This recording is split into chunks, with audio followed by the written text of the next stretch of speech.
action for another day of the week. Welcome to the Thursday edition of Chasing That Paper, presented by VegasInsider.com. And oh baby, it feels good to be back.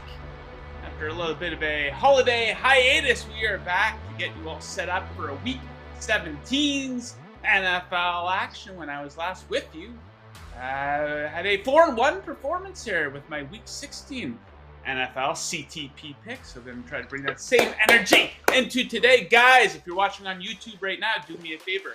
Hit that like button right down there.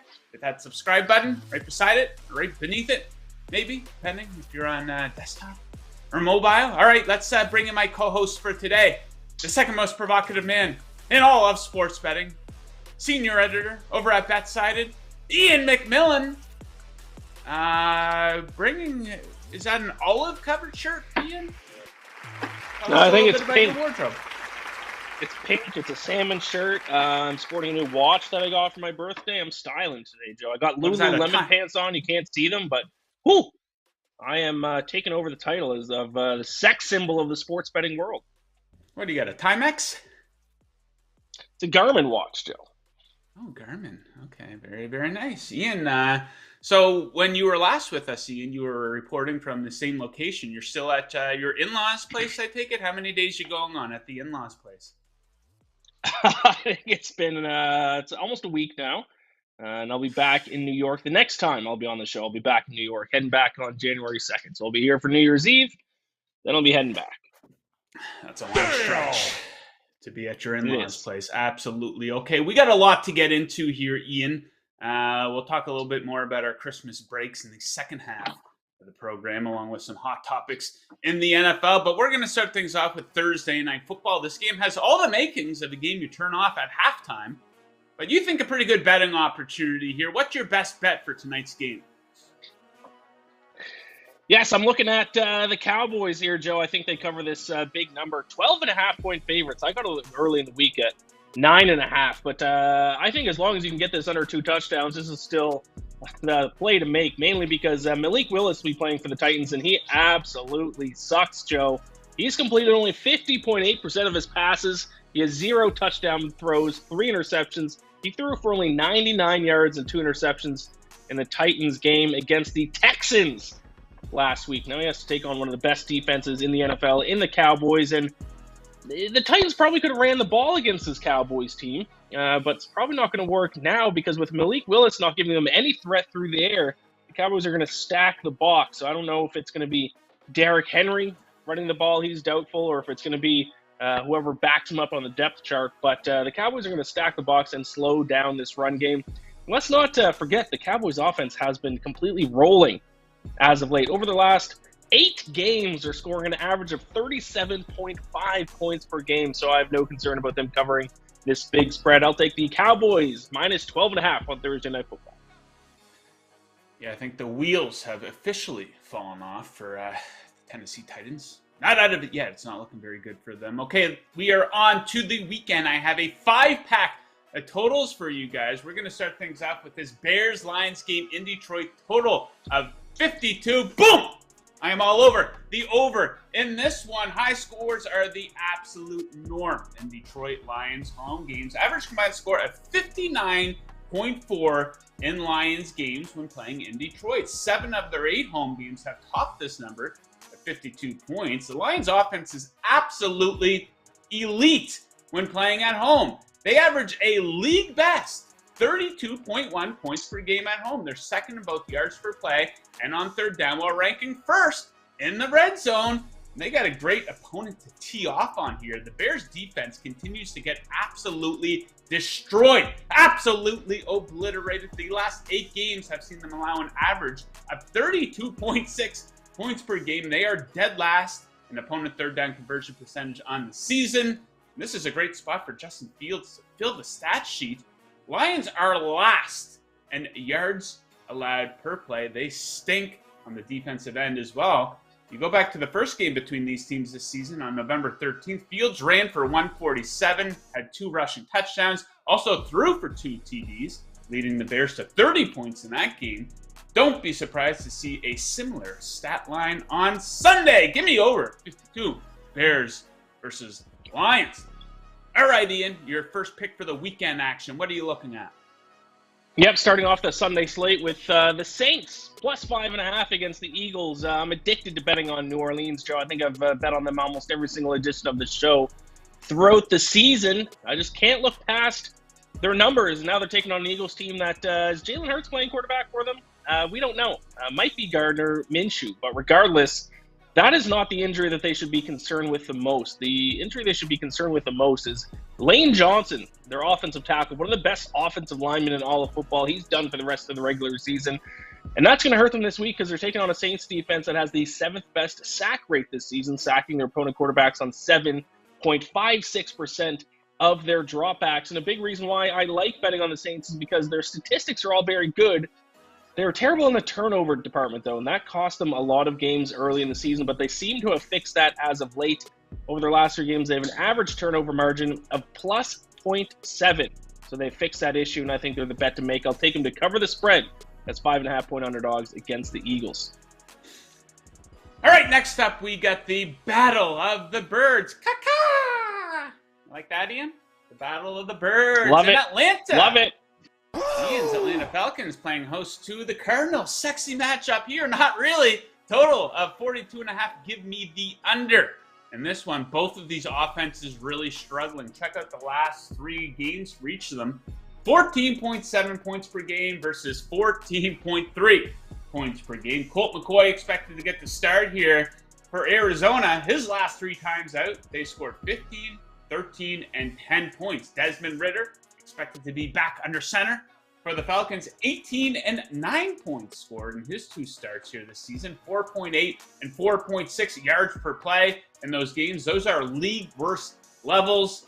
Big plays are extremely rare for each of these teams, each near the bottom of the league in passing plays of 20-plus yards. And we all know Atlanta loves to suck the clock. They run it at the 2nd highest percentage in the NFL, the highest percentage at home at close to 60%. That's going to keep that clock moving all game long. And some bright spots, actually, for each of these defenses. Arizona has been strong on 3rd down and against the pass recently. Atlanta has been great in the red zone, so maybe an opportunity for each defense to show out versus some struggling offenses. Give me under 42.5 in the Battle of the Birds. Ian, what are you looking at next?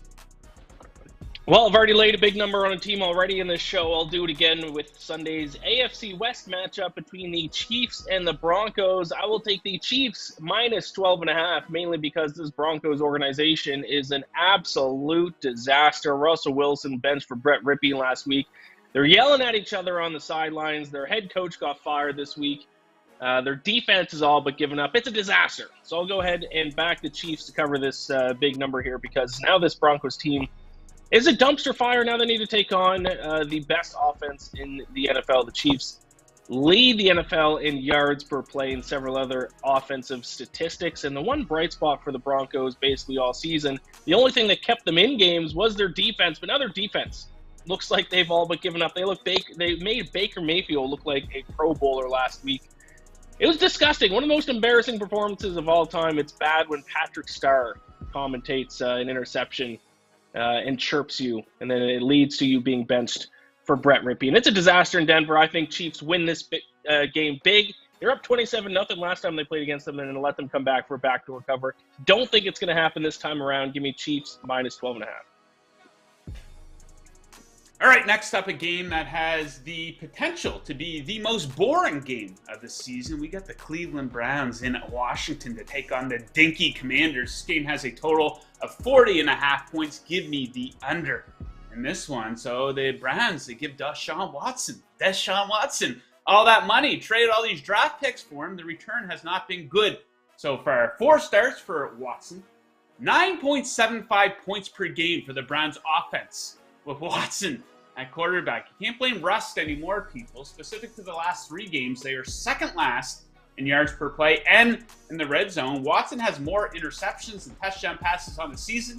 He's only thrown for over 200 yards in 1 of his 4 starts. We should expect a bounce back from the Commanders' defense in this one after getting manhandled by Purdy and the 49ers last weekend. This is a team that's been strong on third down and in the red zone for most of the season. Great opponent for this defense to feast on here. And low scores are the absolute norm in Washington Commanders games. They've gone under in 9 of their last 13 and in 10 of their last 12 at home.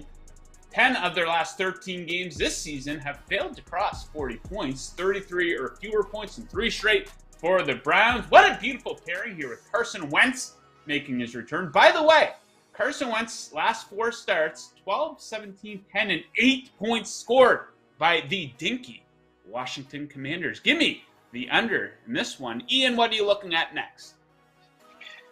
Up next, well, I already talked about the Saints being a team that I'm addicted to betting on. The other team that I'm addicted to betting on is the New York Jets. I'm back on them again this week. -1.5 against the Seahawks because the clock has struck midnight for the Seattle Seahawks. The Cinderella story of the first half of the season has come to an end because the Seahawks absolutely stink. They haven't looked good in over a month. They haven't been good since they lost to the Buccaneers in Germany back in the middle of November. You look at net yards per play over their last 3 games. They're 24th in net yards per play over that span, near the bottom of the NFL.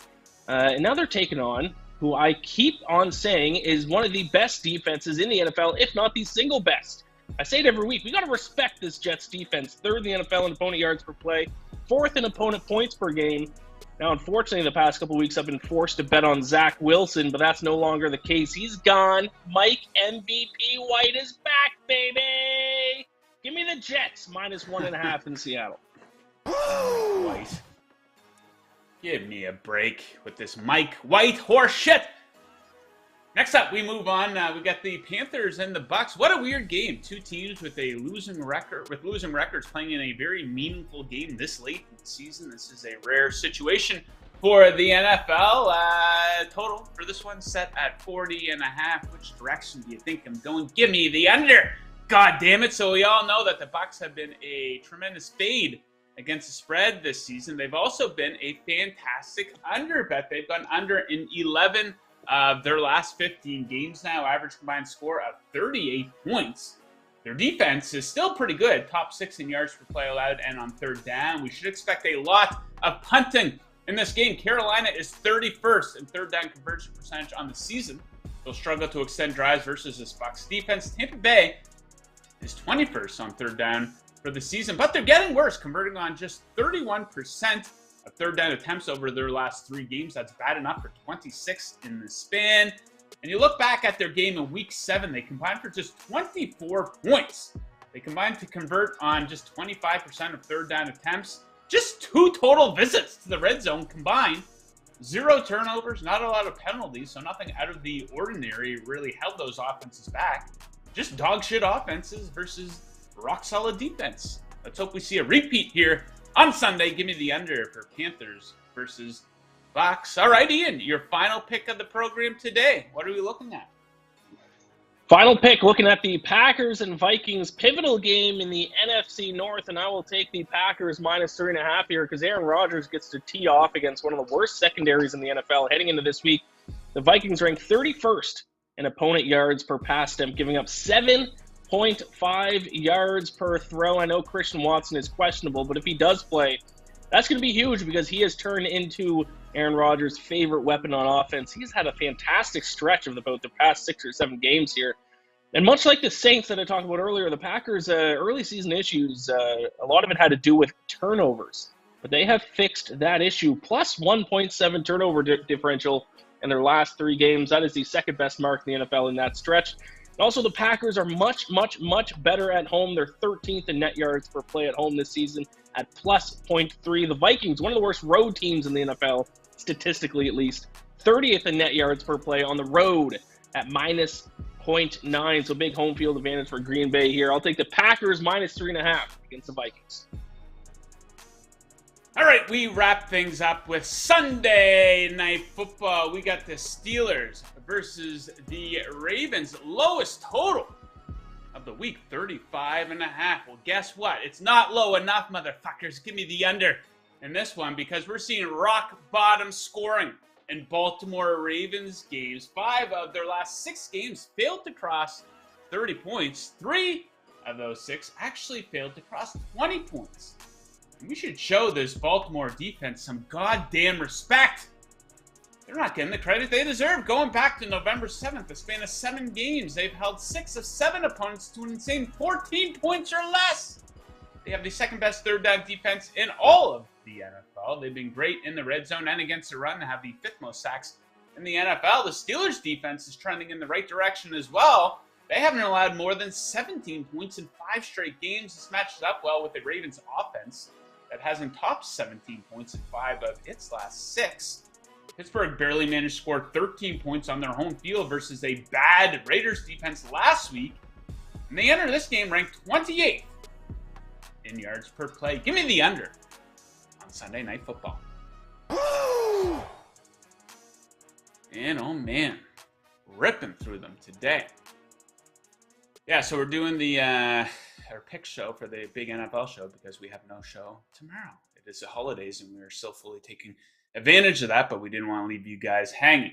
Okay, guys, 10 total bets there. If you're looking to tail any of them or fade any of them, the choice quite simply is yours. I recommend placing your action over at BetMGM. Let me tell you a little bit about them. Kick off your day of sports betting with the king of sportsbooks. Sign up at BetMGM using bonus code VIBONUS, and your first wager is risk-free. Up to $1,000. That's VI bonus, all one word, no spaces, and your first wager is risk-free. Up to $1,000. Visit BetMGM.com for terms and conditions. You must be 21 or older. BetMGM, the king of sportsbooks. All right, Ian, let's discuss some of the hot topics of the week in the NFL leading into week 17 here, winding right down. My God. So, of course, big story broke yesterday. Derek Carr looks like he's taken his last snap as quarterback of the Raiders. And, you know, this is a guy who has never quite been able to get over the hump, right? You know, you see periods. He might have a chunk of weeks or a month where he flirts with being a top 10 quarterback. Other games where he looks completely awful, like he did on Christmas Eve versus the Pittsburgh Steelers. Bottom line is, you're not going to win consistently and at a high level with Carr as your quarterback. So I think it's pretty crystal clear. He's not even going to be with the team for their final 2 games. He didn't want to be a distraction, so I guess a little bit of integrity on his end. Still collecting a paycheck, though. But what do you think is next for Carr here? What team do you think he might end up on here next season?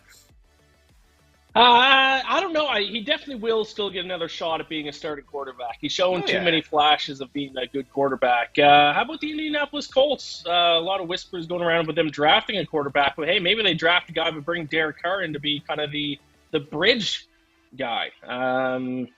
What about my Atlanta Falcons? I actually wouldn't hate bringing Derek Carr into Atlanta. I think that wouldn't be a terrible move. Give Desmond Ridder a little bit longer time to develop. I don't know if he's the answer.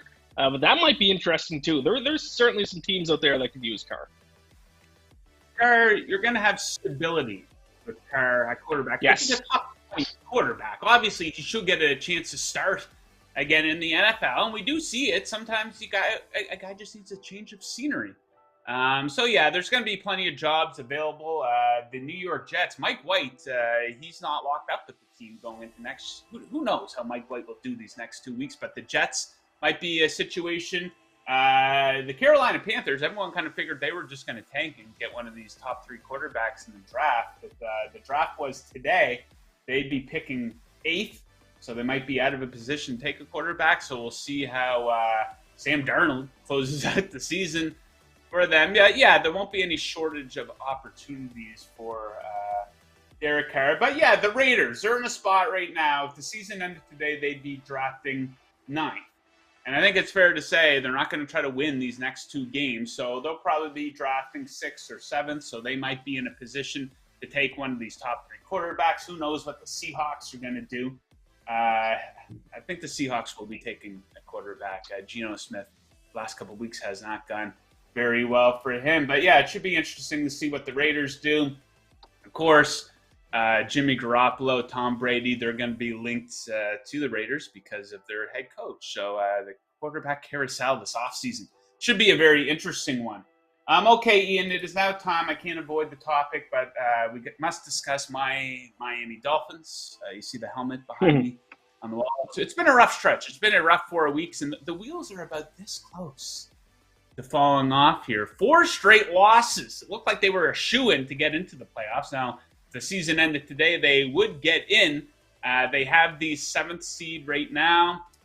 They have a game in hand over the Jets and the Patriots. But things have gone from bad to worse for the Dolphins. You know, you look at the fourth quarter versus the Packers, a game that they completely blew, and you say, well, Tua played like shit.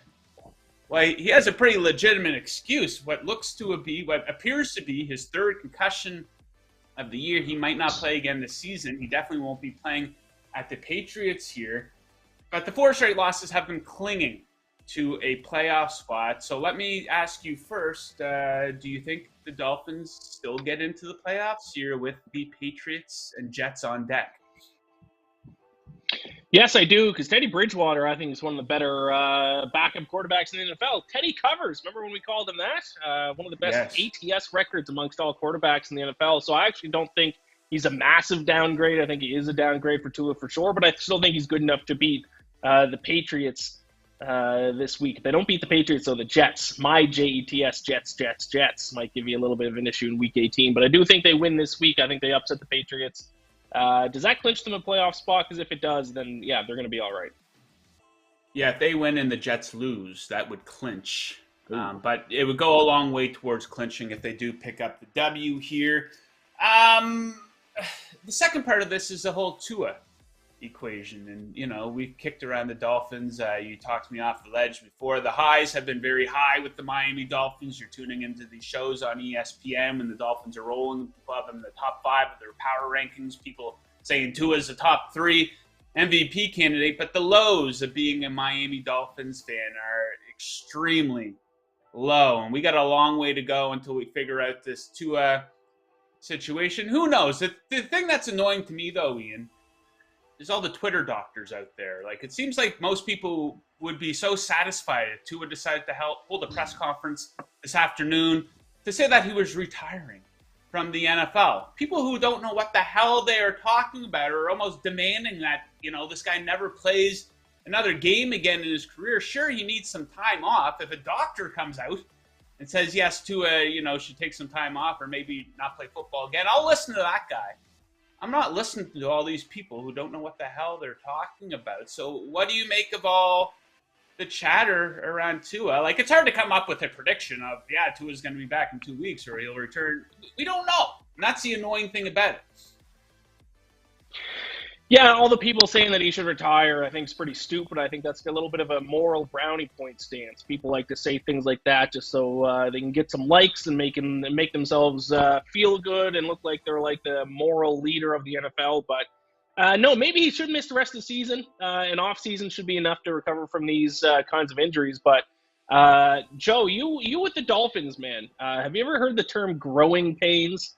When teams get better, they're going to go from a bad team to all of a sudden be Super Bowl contenders that aren't going to give you headaches for the season. This team, and I keep telling you, they're taking a step in the right direction. They have a young team. They have a young head coach. They're probably going to be in the playoffs, but they're going to cause some headaches at times. That's the way things go. So, yeah, losing 4 games in a row is not ideal. But the world's not ending, man. They're still a playoff team. It's not like their window is closed. Their window is only going to remain open for a while if they keep this core together. They're going to be fine, man. They're going to be fine. It's a little bit of a growing Here's the pain. thing. That's all it is. This is the 3rd season in a row where they've been right up to the finish line, and all they've needed to do was take a step over, and that finish line is getting into the playoffs. 2 years ago, it was in Buffalo playing against the Bills backups in Week 17. All they needed to do was win that game. They got their ass absolutely handed to them. People want to blame Tua for all that, the rookie quarterback, and completely disregarded Brian Flores, the defensive mastermind.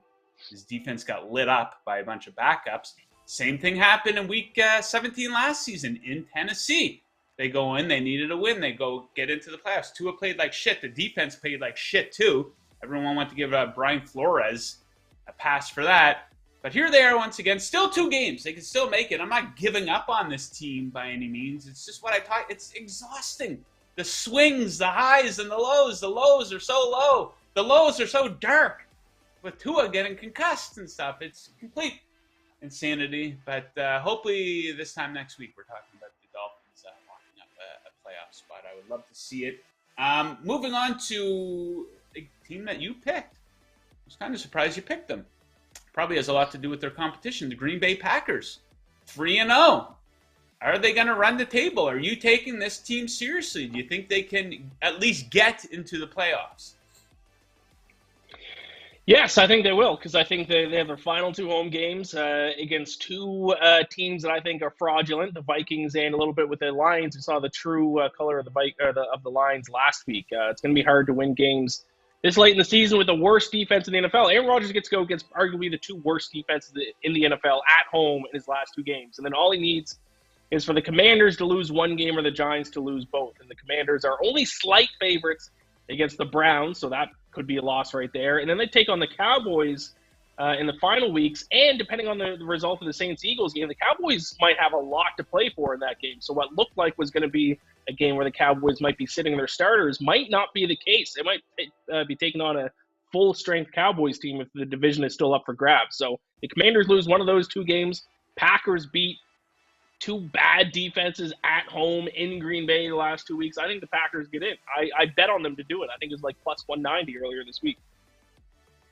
Yeah, the Packers getting in, it's good for business. Same as if LeBron James is in the playoffs. Same as if the Yankees are facing the Red Sox in the playoffs in baseball. If Aaron Rodgers is in a playoff game, that is good for business. I don't necessarily believe in the Packers versus good competition. I think that the Dolphins completely bailed them out numerous times there on Christmas Day. But hey, a win's a win. They didn't give up, and they are in the mix here potentially for a playoff spot. So last thing I'll ask you about here, Ian, we're off on Monday, and it's shaping up to be potentially the game of the year. Bills versus Bengals on Monday Night Football. Which direction are you going with your bet for this one? I like the Bills. And it's what I've been saying all season. I think the Bills are the most complete team in the NFL. The Bengals it's kind of a bit of a sell high spot. The Bengals, as good as they are, and they keep winning these games, statistically they're, if you look at, no matter what statistic you look at, they're not really a top 5 team. They kind of hang around between 5th and 10th in the NFL. Also, the Bengals losing Lael Collins, their offensive lineman, might be a big of an issue, especially against this Bills pass rush. So Bills only slight favorites. I think the Bills get it done. I still think the Bills are the rightful Super Bowl favorites, and I think they get it done. Yeah, I like the Bills, man. If it's not, I kind of lean towards the Bengals in this game, and I kind of lean towards the under. So you might be able to guess what I'm going to do. I have a video I picked for this game is up on the VegasInsider YouTube channel. I recommend checking that out. But yeah, I mean, the Bills are putting it together. They're winning close games. That was a bit of a knock on them last season. They beat the Chiefs earlier. The Chiefs are a team I'm a little bit concerned about, though, because they're playing this cupcake schedule here down the stretch. A lot of Houston Texans and LA Rams. They're playing the Broncos for the second time in 3 weeks. 2 of their biggest games against conference opponents, the Bills and the Bengals, they lost both of them. So kind of maybe some shades of Gonzaga basketball, beating up on the bad teams. You can't beat the good ones. How are you feeling about the Chiefs at this point of the season? Yeah, the Chiefs have a lot of defensive issues that I think are going to come back and bite them in the playoffs. Like one of the worst red zone defenses. Their secondary hasn't been good as of late. It's a big reason why they've struggled to cover these big spreads. So, I think it's the Bills. I think it's the Bengals next. I think the Chiefs are kind of the third-tier team in the AFC. Just too many issues on defense. You can get by with an average defense with Patrick Mahomes in this offense, but you can't get by with a defense that allows a touchdown almost every time a team gets in the red zone against them. It's just not going to last. So, yeah, I'm not very high on the Chiefs, to be honest, in terms of winning the Super Bowl. It's going to cost them against these good playoff teams in the postseason. Yeah, and everything's trending 49ers in the NFC. Brock Purdy, he's not regressing anytime soon. He absolutely lit the Commanders up. That's a pretty good team. So, they're going in the right direction. I'm worried about the 49ers if they go back to Jimmy Garoppolo if he gets healthy here. Because the reports are, or at least indications are, that they're going to go back to Jimmy G and give him back the starting job, which seems crazy to me. Brock Purdy has been playing so well. That would be insane. You keep Purdy on a short leash. If he goes out there and he's completely rattled or something in a playoff game, you can tell he's not himself. It'd be like, okay. Let's yank him and put Jimmy G in to be the game manager or whatever, because that's what worked for them. They have a great win percentage with Garoppolo at quarterback. But yeah, you do not fuck with that momentum. Purdy, he's playing great. I think he's had a quarterback rating of over 115 in 3 of his 4 games this season. Like I said, that Commanders defense is no slouch, and he was pretty good against them, dropping the balls in a nice bucket. It's funny how that works out for some teams, eh? Everyone, you exhaust everything to get these early draft picks, and you invest in these guys, the Sam Darnolds and the Zach Wilsons of the world. Then you have the Mr. Irrelevant, a guy that was on nobody's radar whatsoever. Potentially, it's still early, but we're seeing some pretty good signs here for Purdy that maybe he is the guy of the future after they invested so much in trading up to get a quarterback just a few years ago. So probably a good problem, I would say, for the 49ers. They have too many quarterbacks. A lot of teams, a handful of teams, don't even have one. The Indianapolis Colts, to name one. Okay, guys, check out the Vegas Insider app. The Vegas Insider app gives you all the major sports betting odds at your fingertips, along with picks and expert breakdowns. You can shop for the best odds, find props, futures, and plenty more with the app. If you want more Vegas Insider content like our shows, videos, and podcasts, you can find it all on the app in the media section. Download the Vegas Insider app on Apple and Android. Bet better with the Vegas Insider app. All right, let's move into the poll of the day. Hope you guys are following Vegas Insider on Twitter. Give them a search, give them a follow. We put up a poll asking people to weigh in on tonight's game. Yeah, I'm kind of surprised by this one. We're seeing this from the Vegas Insider Titans audience. Yeah, they're on the Titans here. I don't know, man. What can the Titans possibly throw at the Cowboys, especially if there's no Derrick Henry? Like I said, this game has the makings of one you turn off at halftime or before.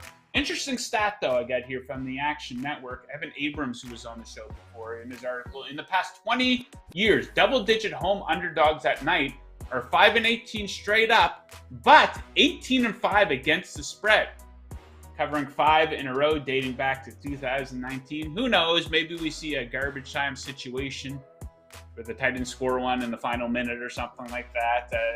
It's a big number. But my God, the wheels have fallen off for Tennessee. All right, let's get into some viewer picks here.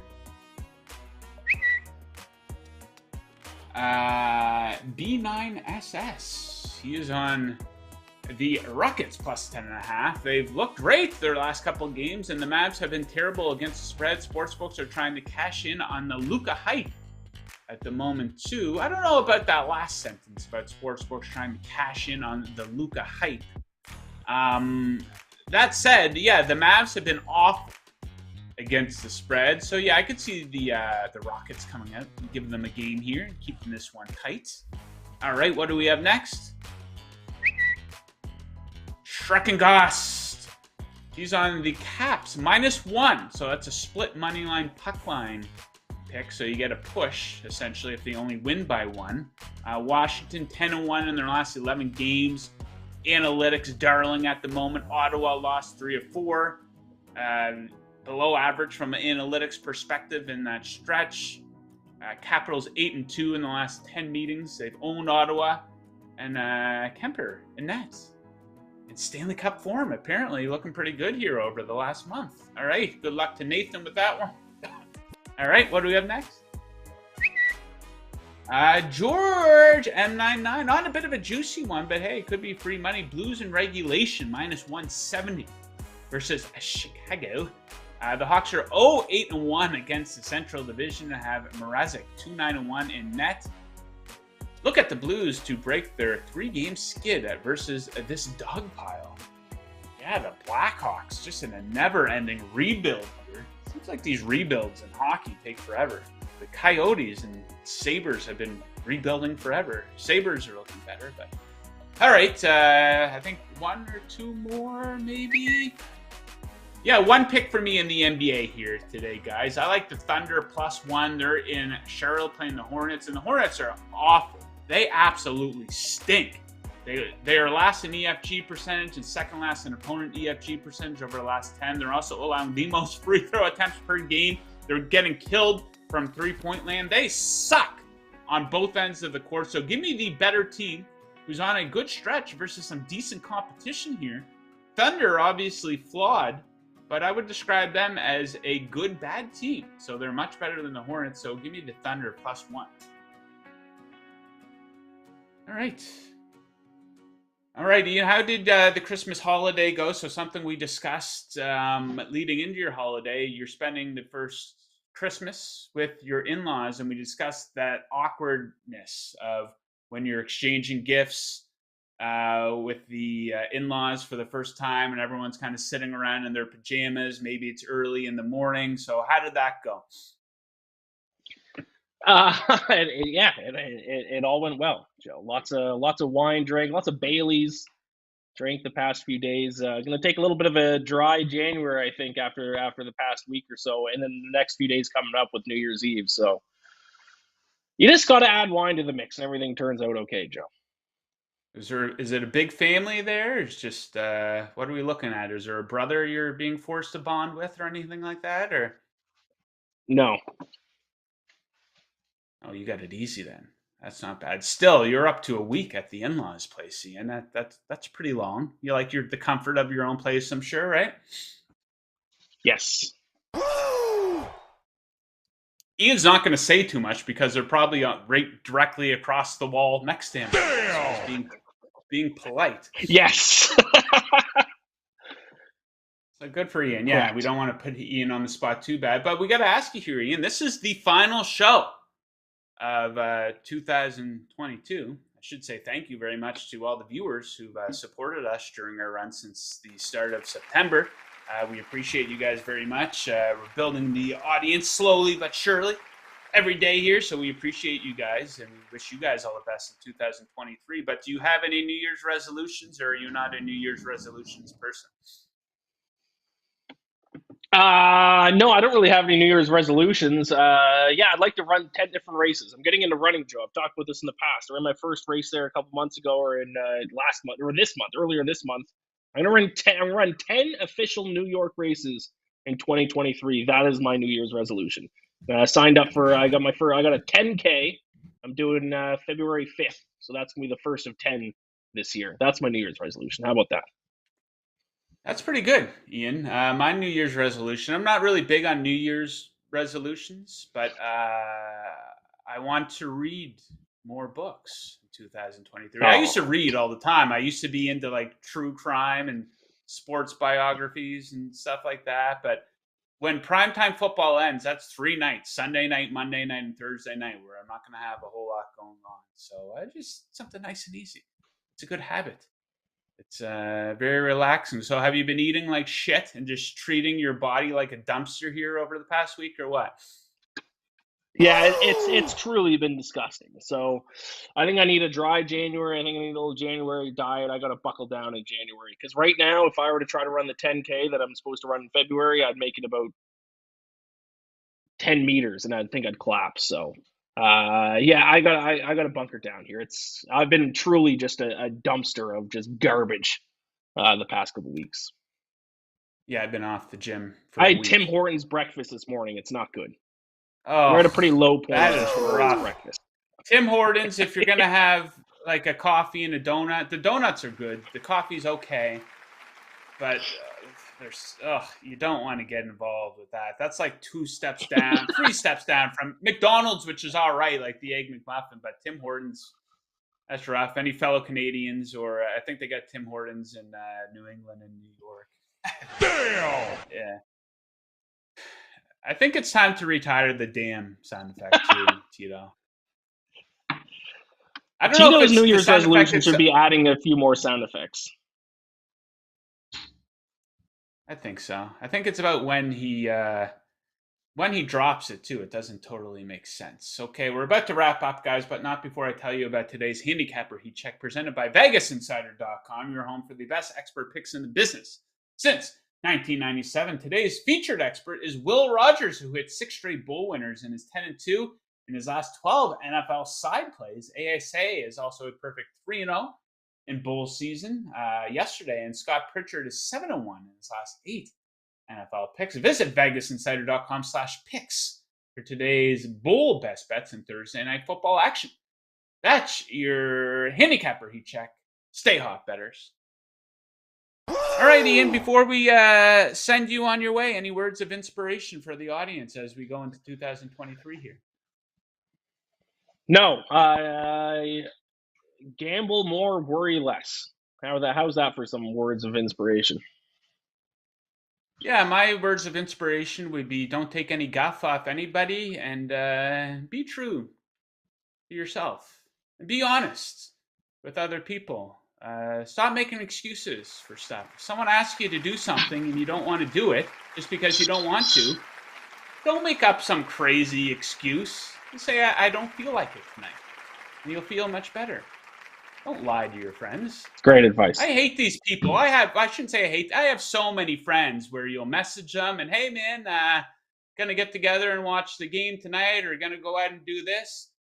And they give you, oh, yeah, maybe. And you know right away that it's not happening. And they do this whole song and dance. Then you get right up to it. Oh, sorry, man, I'm not able to make it. The wife said I got to watch the kids. Don't do that. If you don't want to do it, just say no. Or you can say I'm not available that night. You don't have to even give an excuse. So stop doing that. That would be my words of inspiration and advice. Make your life a little bit easier. All right, guys, that is it. Our final show here for 2022. We thank you all for joining. We'll be back on Tuesday. Ian will be with me. We'll be recapping all the Week 17 NFL action, our best bets for the NBA, NHL, and college basketball. We thank you guys very much for watching once again and throughout 2022. We wish you a very happy new year. We say good luck with your bets tonight and this weekend, unless you are fading us. And as always, keep chasing that paper. Woo!